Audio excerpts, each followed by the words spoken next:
Hey all, and welcome to the second lesson. Today we're going to talk about proofs, and we're going into chapter 4. Now, chapter 4, the homework isn't broken up into sections the way that you're sort of used to with the traditional textbook. It's all right at the end, and we're going to do different types of proof based on the content, and these are all direct proofs. Direct proofs are basically the ones that we've been doing so far, where you're either doing algebra or reasoning from one idea to another.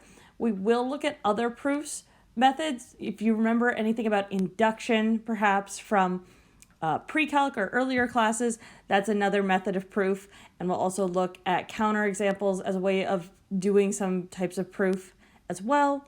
But that's what chapter 4 is. It's just direct proof, which is the types that you've been doing. And the questions are all the way at the end. So let's get started talking about notes. We're going to talk about proofs with parity. So, of course, the first thing that we want to do is define parity. Now, parity is just a number's evenness or oddness. So it's about its divisibility by 2.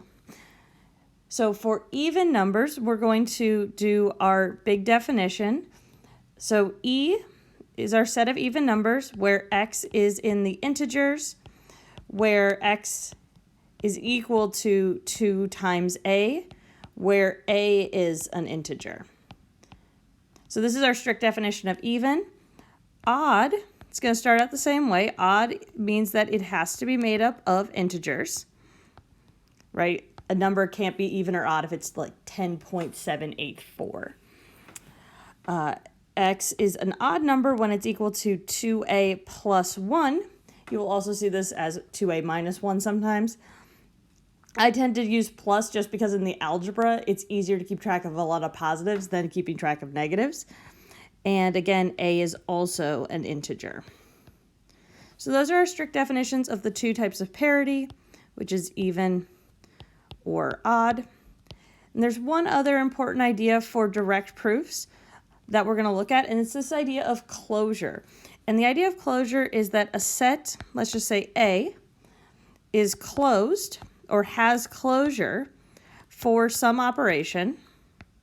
And we're just going to use a symbol that is like this to show an operation. So saying it's closed for that operation if you take two elements in that set, so x and y in A, implies that the result of that operation between those numbers is also in A.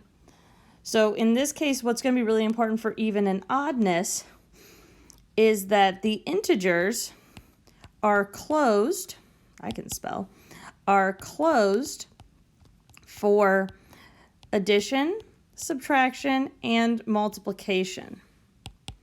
So, for example, but they're not closed for division. So I can add any two integers, I can subtract any two integers, and I can multiply any two integers, and I'm going to get another integer. However, dividing doesn't work. 1 divided by 2 is not an integer, so that's why it's not closed for division. So with parity, you're often going to see something like this. So in this case, it says if x is even, then x squared is also even. So when you're doing direct proofs, you always look for the hypothesis, if you remember your logic training, and that's the if part. And that's where you're going to begin with your hypothesis. So we have to start by saying that it's true, because if our hypothesis isn't true, it doesn't really matter what happens after that. So we will say x is even. That's how you always want to start these. And from there, we want our conclusion. So our hypothesis and conclusion. So we want this. What I'm going to say is I'm going to use our definitions of even and odd here so that I can use some algebra. So we say that x is even. Then x has to equal 2a, where a is also an integer.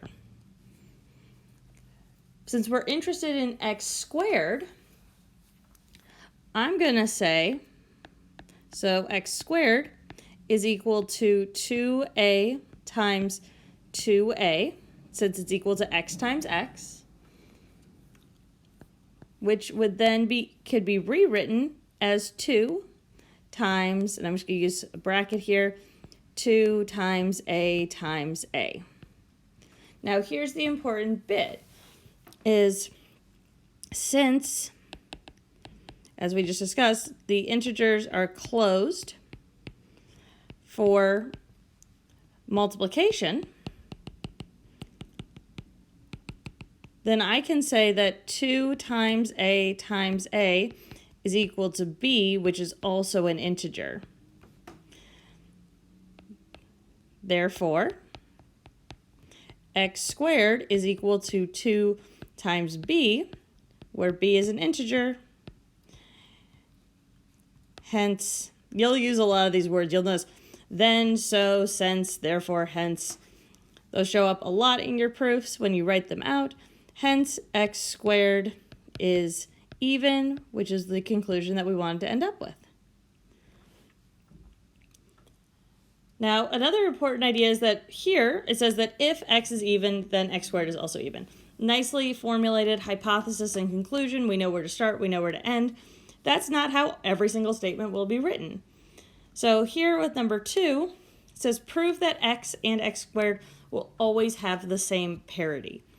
So whenever you see a problem like this, the first thing is that maybe you want to think about how to state this in an if-then way so that you know how to start. So you'll get better at practice with this, but I'm going to say that if x is even, x squared is even. If x is odd, x squared is odd.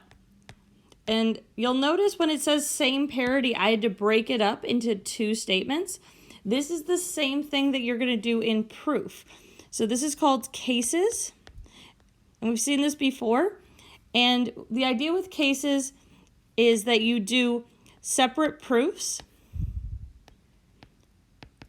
for the different options in the hypothesis.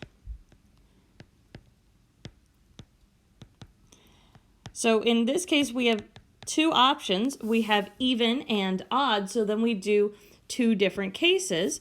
And you could even label them as case 1, which would be this first line, is x is even. Now the nice thing here is that we already proved this in number 1. So we can jump straight to case 2, which is going to start with x is odd. And this will follow a very similar path that we did in number 1. X is odd, so then x is equal to 2a plus 1, where a is an integer. Then we can go on to say, well, x squared, since that's what we're interested in, is 2a plus 1 squared, or 2a plus 1 times 2a plus 1. A good little piece of algebra. We're then going to end up with 4a squared plus 4a plus 1. And this is why, again, it's nice that I will continuously use addition, because then I don't have to deal with any negatives when I'm foiling all these problems out. And then I'm going to end up with a quick little factoring challenge, because we want to end up with x squared is odd.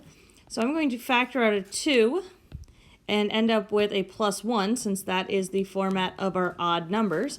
2 times something plus 1. Now this plus 1 goes here. When I factor out the 2, this leaves me with 2a squared plus 2a. Now, what we want to do here is use our closure, since the integers are closed, and in this case we're using addition and multiplication. 2 times a plus 2a is going to be b, which is also in the integers. So then x squared is equal to 2b plus 1. b is in the integers. Therefore, x squared is odd. And since we've proven both cases, that's the end of our proof.